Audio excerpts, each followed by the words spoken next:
Assalamualaikum warahmatullahi wabarakatuh. Pada kesempatan ini saya mencoba untuk diskusi tentang partikum destilasi. Nah, sebelum kita mengawali partikum, perlu kita jelaskan dulu tentang pengenalan alat yang terkait dengan destilasi, yaitu alat destilator. Alat destilator ini terdiri dari pemanas, kemudian boiler, kolom fraksinasi, dan kolom kondensasi. Pemanas ini bisa berupa dari pemanas listrik, bisa dari bahan bakar gas, dan sebagainya. Kemudian kolom fraksinasi ini berfungsi untuk memisahkan antara uap etanol dengan uap air.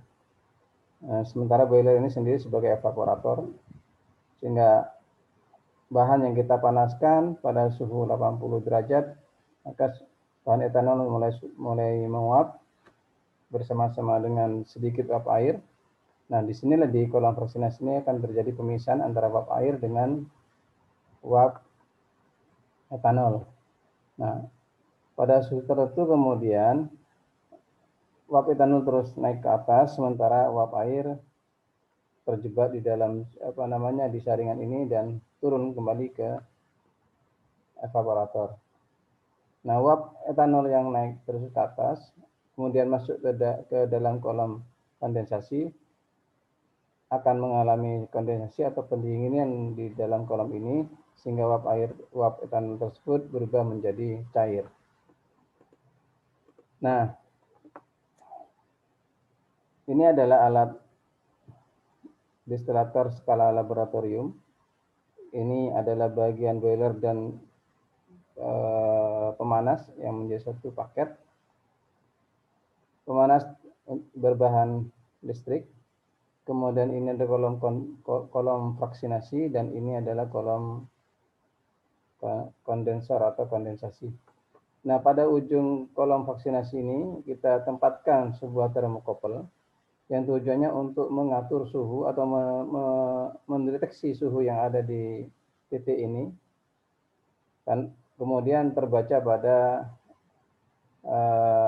alat temperatur controller. Nah, temperatur controller ini kita bisa atur sesuai dengan inginan kita. Nah, terkait dengan destilasi, maka suhu maksimal untuk destilasi itu, artinya suhu etanol itu bisa menguap itu pada suhu 80 derajat. Oleh karena itu, pada temperatur controller ini kita setting pada suhu 80 derajat. Di mana pada kondisi titik ujung ini sudah mencapai suhu 80 derajat, maka secara otomatis temperatur controller akan memberikan perintah pada saklar untuk memutus arus listrik, sehingga alat pemanas pada destilator ini tidak berfungsi. Dengan demikian diharapkan suhu pada ujung fraksinasi ini menjadi konstan pada suhu 80 derajat, sehingga uap etanol yang masuk ke dalam kolom kondensasi ini lebih tinggi kadar alkoholnya, sehingga menghasilkan bioetanol yang lebih baik. Nah, kalau kita pisahkan atau kita bagi-bagi atau kita lepas masing-masing dari bagian alat tersebut, maka bisa kita kelompokkan seperti gambar di sebelah kiri ini. Bagian A adalah kolom fraksinasi dan kolom kondensasi. B ini adalah boiler yang tergabung menjadi satu kesatuan dengan pemanas. Kemudian C dan D ini adalah alat saringnya atau saringan pada kolom fraksinasi. Nah, ini adalah cara pemasangannya. Nah, perlu diperhatikan bahwasanya pada saat saringan terpasang, maka pada lapisan atas dari kolom fraksinasi ini harus dilapisi dengan karet. Tujuannya adalah supaya tidak terjadi kebocoran uap. Karena bila terjadi kebocoran uap, dalam hal ini adalah uap etanol, maka akan berpengaruh terhadap hasil bioetanol, baik itu kuantitas maupun kualitasnya. Nah, secara prosedur, destilasi itu secara umum meliputi penyiapan bahan, kemudian fermentasi, dilanjutkan dengan destilasi, dan dia akhirnya adalah kita mendapatkan suatu produk yang namanya bioetanol. Nah, pada proses penyiapan bahan tersebut bisa berupa tetes tebu atau bahan lain yang mengandung gula. Untuk tetes tebu, pengenceran tetes tebu perlu dilakukan. Kenapa? Karena tetes tebu itu kadar gulanya tinggi. Sehingga supaya bisa dilakukan fermentasi dengan baik, kadar gula harus diturunkan hingga mencapai kurang lebih 14% dengan cara pengenceran. Kedua adalah bahan ragi, urea, dan NPK. Selanjutnya adalah proses fermentasi. Nah, fermentasi selesai, maka proses selanjutnya adalah destilasi. Terkait dengan bahan tadi, untuk mengukur kadar gula pada tetes tebu, maka kita menggunakan suatu alat yang namanya Brix refraktometer. Nah, pada saat kadar gula tinggi perlu dilakukan pengenceran dengan penambahan air sampai tetes tebu itu mencapai kadar gula 14%. Nah, dari hasil percobaan kita di laboratorium, ternyata untuk mengencerkan tetes tebu itu sehingga mencapai kadar gula 14%, itu dibutuhkan air sebanyak 2,54. Artinya, 1 kg tetes tebu itu harus diencerkan dengan air 2,54 kilogram. Artinya 1:2,54. Jadi kalau kita akan mengincerkan tetes tebu sebanyak 5 liter, maka air yang harus disiapkan adalah 12,7 liter sesuai dengan perbandingan di atas. Ini seperti kita lihat di tabel. Nah, ini adalah kita gambar pada saat kita mau menentukan proses penentuan kadar gula dan sekaligus menentukan perbandingannya. Ini untuk kita lakukan percobaan di laboratorium. Berikutnya, setelah bahan tetes tebu mencapai kadar gula 14%, maka dilakukanlah pencampuran ragi sebanyak 0,2% dari larutan kadar gula tetes tebu 14% tadi, 0,1% untuk NPK dan urea 0,5% terhadap kadar gula dalam larutan fermentasi, yaitu sebesar 14%. Nah, pada kadar gula pada larutan fermentasi 14% dan volume larutan sebanyak 8 liter dengan berat jenis larutan 1,12 gram per mililiter, maka perhitungan jumlah ragi, urea, dan NPK sebagai berikut. Jadi kalau larutannya adalah 8.000 atau 8 liter, berat jenisnya adalah 1,012, berat tetes tebu 14% itu adalah 1133,44 gram. Sehingga ragi sebanyak 0,2% tersebut adalah 2,3. Artinya 0,2 dikalikan dengan 1133,44 ini menghasilkan 2,3 gram. Begitu pula dengan urea 5,7 dan NPK 1,1. Nah, untuk ragi, sebelum dimasukkan ke bahan larutan, diencerkan terlebih dahulu dengan air hangat. Setelah homogen, baru dimasukkan ke dalam bahan larutan tetes tebu. Hal serupa juga terjadi pada NPK dan urea. Kita gerus dulu, dihaluskan. Kemudian ambil sedikit dari larutan untuk sebagai media campur dari NPK dan urea. Setelah itu kita aduk sampai merata, baru dituangkan ke bahan larutan.